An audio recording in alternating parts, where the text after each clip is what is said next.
जय ST वैदिक शेतकरी मित्रांनो, प्रश्न तुमचे उत्तर आमचे, आपलं सर्वांचं स्वागत आहे। शीतल रणवरे यांनी प्रश्न विचारलाय, एसटी वैदिक खत वापरत आहे, मग गव्हाला खुरपणी न करता, तणनाशक न वापरता फक्त सॉइल चार्जरची फवारणी केली तर तण कमी होईल का? आपल्याला मला हे सांगायचंय, तण जे आहे तुमच्या जमिनीमध्ये जोपर्यंत नायट्रोजन एक्सेस आहे, रासायनिक खतांचे अवशेष आहे, तोपर्यंत तणाला जोर राहणारच आहे। कारण रासायनिक खत तणाला जोर देतात आणि पिकं कमजोर करतात, आणि सेंद्रिय कर्ब पिकाला जोर देतो आणि तण कमजोर होतात। जसजसं तुमच्या जमिनीमध्ये रासायनिक अवशेष कमी होत जातील आणि सेंद्रिय कर्ब वाढत जातील, तसं तसं तुमच्या जमिनीतलं तण कमी होईल। मग आता तुम्ही तात्काळ जर नवीन युजर आहात तर तुम्ही काय करायला पाहिजे, जर तुमची जमीन फार रासायनिक वापरलेली असेल तर अशा परिस्थितीमध्ये आपल्याला जे गव्हाचं तणनाशक आहे त्याच्यामध्ये 10 ml प्रति लिटर प्रमाणे सॉइल चार्जर मिक्स करून आपल्याला त्याची शिफारस असलेले तणनाशक मारायचं आहे। त्याने आपल्याला कुठलंही नुकसान होणार नाही। त्याबरोबर आपल्याला सम्राट शक्ती, मिराकल, ह्युमस गोल्ड आणि कृषी अमृत याचा बेसल डोस वापरायचा। राहिला प्रश्न सॉइल चार्जरचा,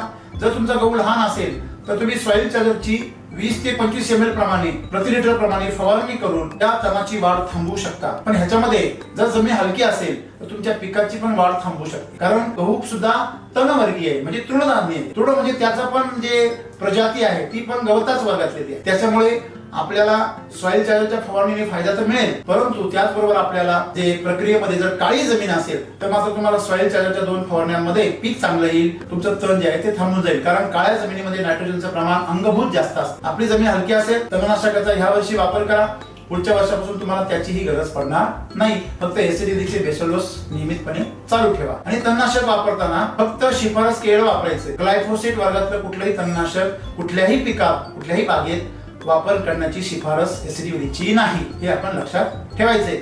धन्यवाद।